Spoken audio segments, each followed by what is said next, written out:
Okay, so good evening, everybody. I was a little bit worried that this was going to be a little bit long, so I shall be as quick as I can now. So this is the starting point. It's, as you can see, it's wisdom. It's a wisdom thing, Ecclesiastes 9:13-18. Now, probably like you, those of you who've been Christians for some years, did you ever used to do that sort of read the Bible in a year thing and all those sorts of things? I've done those a number of times. But when I came across this, I couldn't remember ever reading it before. But, sometimes God just slots something into your mind and then that's it. So this is the starting point. It's about wisdom. An example of wisdom that greatly impressed me. There was a small city that only a few people in it, and a powerful king came against it, and they surrounded it and built huge siege works against it. And now there lived in that city a poor man, but he was wise, and he saved the city by his wisdom. And I'll stop reading there because you'll be able to read it rather than look at me. But that's the starting point. It is a wisdom. It's from the Old Testament, obviously, but it's a very, very wise thing. But it doesn't tell you very much, does it? Where's the city? Who's the poor wise man? We don't know. It's a parable, but it doesn't really give you all that much information. But it provided the starting point for my preparation for this evening.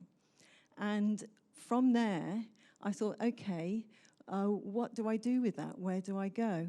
And after a few sort of bits of research and things, I came to Matthew 5 and the Beatitudes, which are also wisdom, and they're in the New Testament.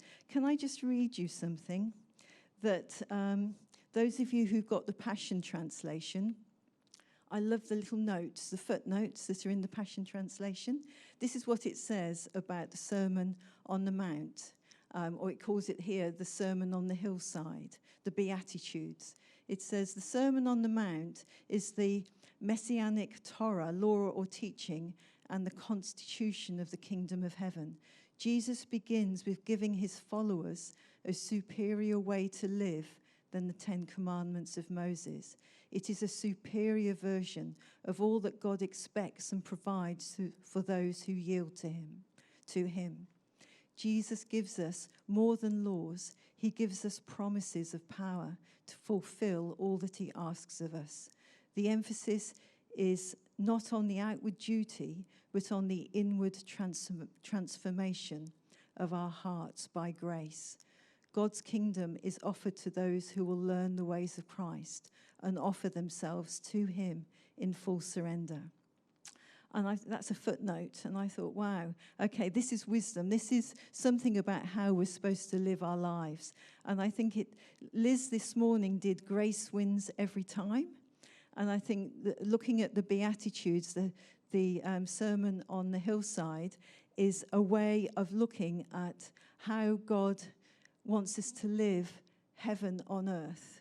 You know, in the Lord's Prayer, we pray that on earth as it is in heaven. And I sometimes feel that I sort of looked back at the Beatitudes when I was a child, and they can be very sort of oversimplified and just looked on in a sentimental way. But actually, I do believe, having done this study and prepared for this evening, that if we can live what the Beatitudes are saying, then we are living heaven on earth, and that's when we're going to have a real impact. That's when people are really going to notice us, and people are really going to say, whoa, stop. This isn't like the world in any way. How are these people living their lives? So I just like, could we go to the next slide, please? Oh, yes, sorry, I forgot that one. There's two here, actually. That's what the small city would have looked like that Ecclesiastes is talking about, that was saved. I will be coming back to this small city, so don't worry about that too much. I will be coming back to it. And the next one that's me a long time ago, but that's what the small city would have looked like now. It's, I think that is Israel. I got it out of the photographs that were from an Israel trip. So that's the remnants of a small thing, a small city in Israel at some time. Just leave that parable in Ecclesiastes with you at the moment, and let's go and go through to the Beatitudes. Could I have the next slide, please? Sorry. So these are the way to live, the Beatitudes, the way to live. So blessed are the poor in spirit, blessed are those who mourn, blessed are those who are meek, who hunger and thirst for righteousness, who are merciful, who are pure in heart, who are peacemakers, for they will be called children of God. And then there's a consequence to all of those things, which is the eighth beatitude, the eighth blessing. Firstly, this word blessed. When you're speaking, I only really speak English, and so I have to rely on English words to give me all their meaning. But then when you start to look at the word that blessed has come from Hebrew or from Greek, it's obviously much bigger than our understanding of the word blessed. It's huge. It's lots and lots and lots of different things, which include a blessing. It's not just about being blessed because you have a safe home, or you live in Australia, which is a very safe country, or you've got money and a house and all those things. It's much, much bigger than that. And so you have to bear that in mind, that when we live our lives according to these Beatitudes, we are blessed far bigger than we can imagine. It's huge. It's a very, very big thing. So if we just very briefly look at each Beatitude, and then we'll go back to the parable in Ecclesiastes. So the first Beatitude, blessed are the poor in spirit, for theirs is the kingdom of heaven. It's not by accident that this is the first Beatitude. This is the starting point. This is the one that opens the door to the rest. Because the word that Jesus used for poor in spirit means blessed are those who realize that they're beggars on the street. Blessed are those that see that they have nothing of their own. Blessed are those who know that they have to rely completely and absolutely on me. So that's where our starting point. We have nothing that qualifies us to go to heaven. We can't use self-sufficiency or self-reliance. They will not work. So blessed are you when you're poor in spirit. The second one, the second beatitude, blessed are those who mourn, and they will be comforted. Now, there are two aspects to this one, to be mourning. First of all, those of you who have listened or were here last week listening to Kate's presentation, she was talking about the deep mourning of the human soul, the thing when you're really, really at a very low state in who you are. If you truly believe that God is greater and more magnificent than even the lowest point that you get to in life, then you can be comforted. God will comfort you, because he's greater than anything that you can experience as a human being. But you have to believe that. But that's not the only meaning of this one, to mourn and be comforted. Jesus actually uses a word, and that word is pentheo. I included it because it's one of the few I could pronounce successfully. But it's the strongest word that he could use for the word mourning.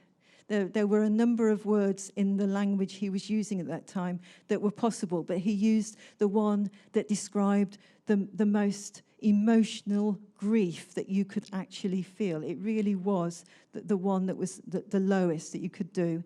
And it was mourning for the sin that was in your life originally, that God saved you from, and then for the sin that you see happening in other people's lives and in the world. We need to carry with us, because it's Grammatically, it's a present active participle. It's a verb, and it means we're constantly mourning. We're constantly thinking, oh, if only we could help those people. If only we could sort of reach out to them. They're dying. They're turning to ash. They're really suffering quite badly.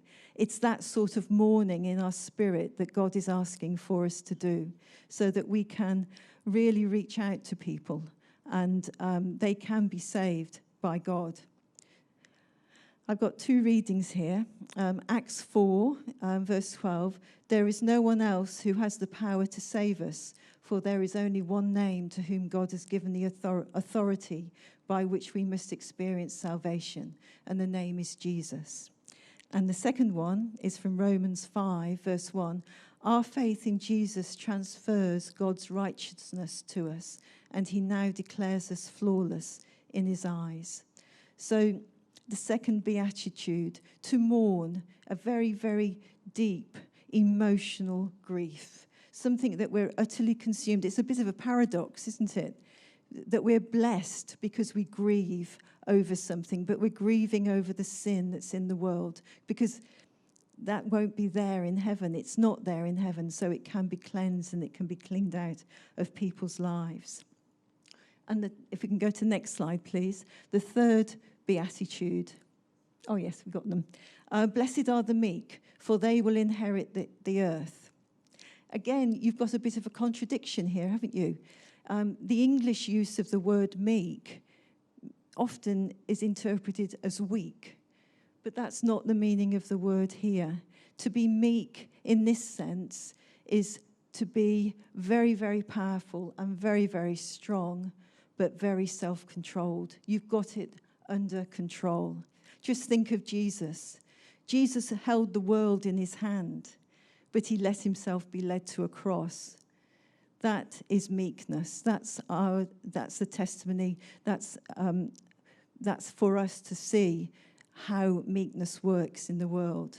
So it's about submission to God's will. Meek people often do not stand out in a crowd. They're often the quiet people. They're often the ones who you don't really notice, but they are very strong because they will stand on their integrity. They don't submit to their own self-will and their own self-interest and their self-assertiveness. They will submit to God's will, and that's what Jesus did, and that's what we're being called to do as well. So Beatitude 4, blessed are those who hunger and thirst for righteousness. And I've put up one of my favourite proverbs there as well, Proverbs 21:21. For the lovers of God who chase after righteousness will find all their dreams come true, an abundant life drenched with favour. In that Proverbs saying there, the lovers of God who chase after righteousness, the word for chase there, which I'm not going to try and pronounce, it's about running after. It's about running after and then overtaking and then like almost turning around and facing this righteousness. We need to chase righteousness. It's hunger and thirst. It's about appetites, of course. It's about who are we really hungry for? Do we really hunger? And do we put God's righteousness first in our lives? Because I have a feeling that if we did that, then the other things that we might hunger and thirst over will find their rightful place in our lives. Sometimes we put our appetites in the wrong places and we hunger and thirst after the wrong things. But if we can really put chasing after God's righteousness first, then we're going to find other things will fall into their place. And the word that's used for righteousness here in Proverbs 2, it is, I didn't actually write it down. Well, just a moment. Oh, yes, I did. It's about moral uprightness and standards not set by the world. So it's about we can only influence the world by having a standard that is different to theirs. So that's what that fourth beatitude is about there. And then we have the fifth beatitude. These are all about kingdom living. These are all about us living lives which are like in heaven here on earth. Blessed are the merciful, for they shall see mercy. And in a nutshell, this one is treating people better than they deserve. So it's about forgiveness, really. Yes. That there you've got Luke 6:35. Your father is famous for his kindness to heal even the thankless and the cruel. If you look at the parts of the verse before that, it gives you examples of how you need to treat people. Like if you lend somebody some money and they never pay you back. Okay, well, just forget about it, because that's what God has done for us as well. Here, we need to be merciful as he has been merciful as well.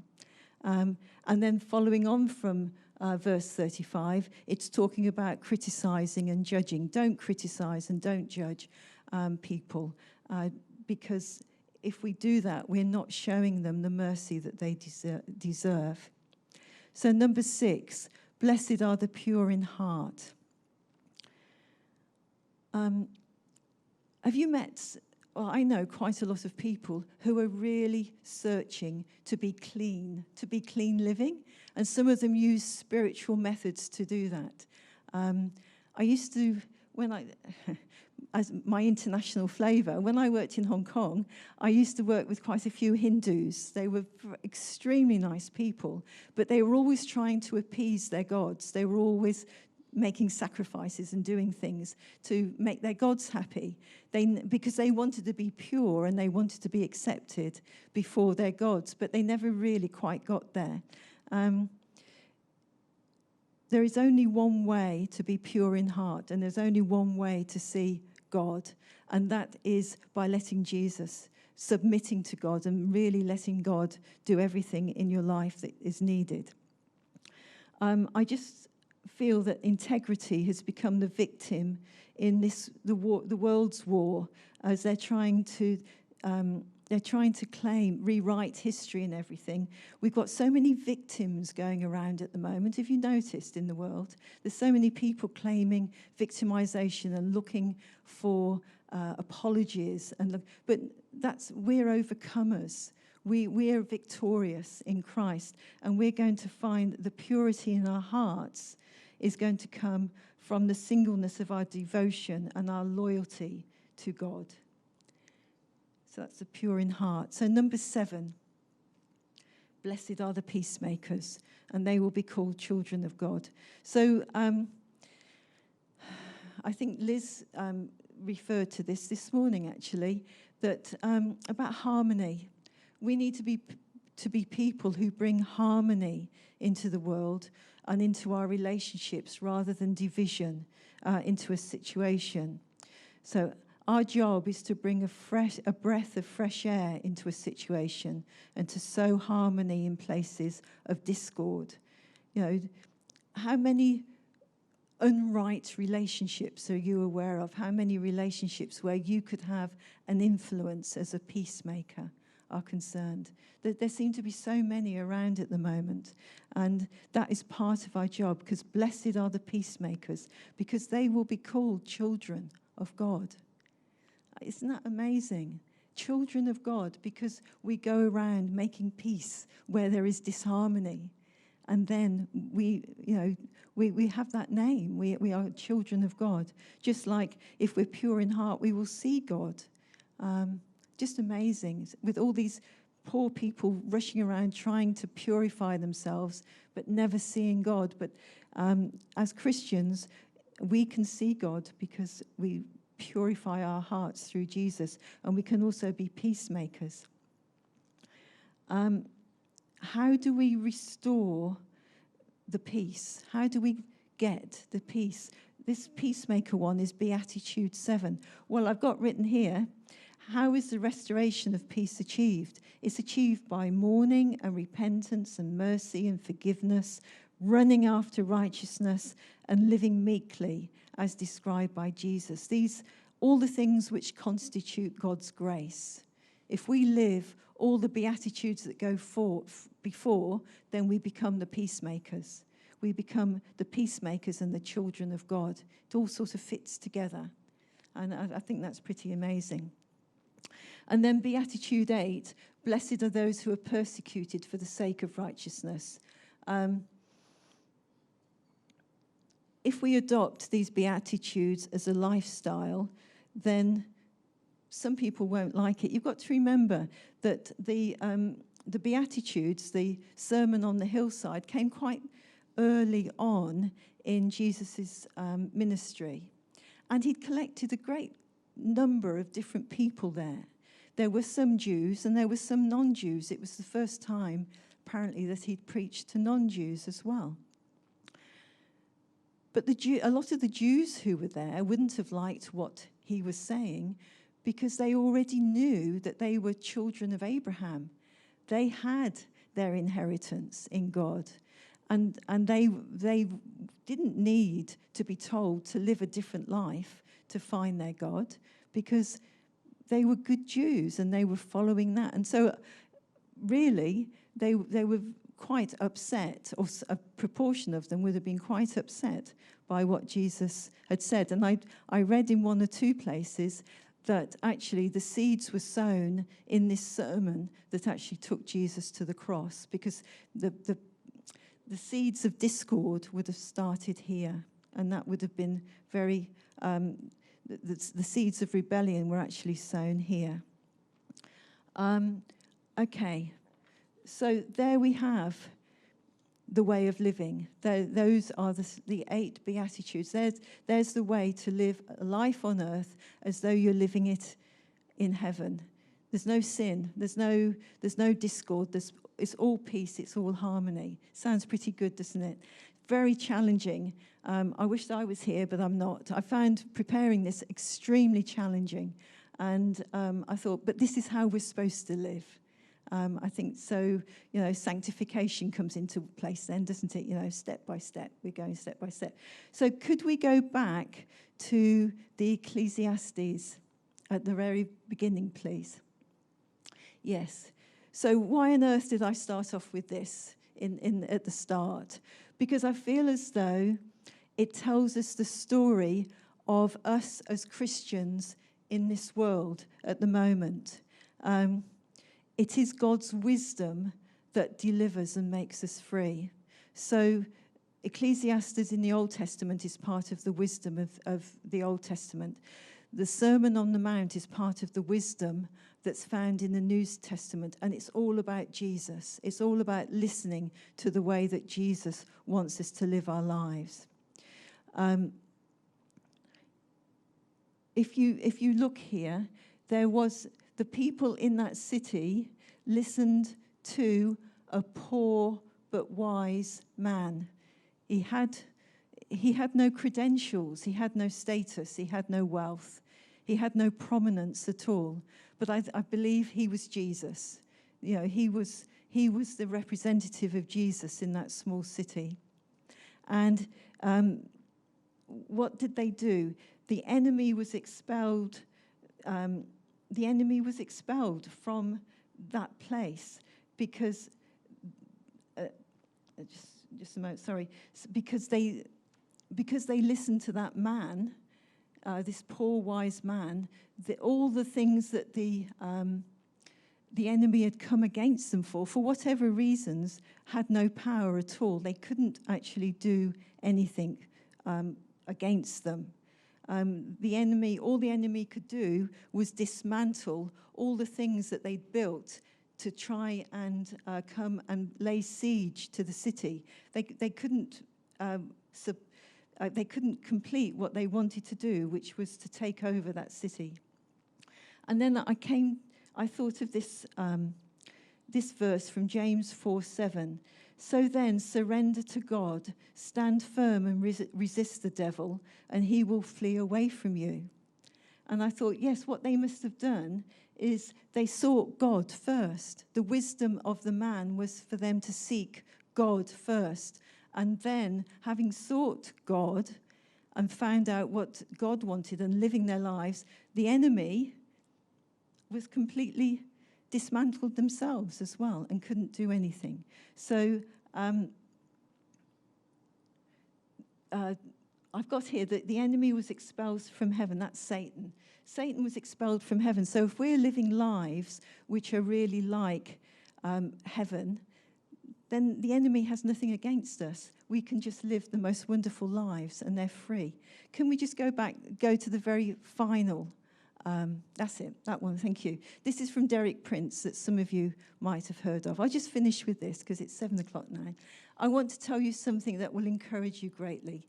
When you are doing God's will, you are unsinkable, you are irresistible, you are indestructible. Nothing can stand against you when you're doing the will of God.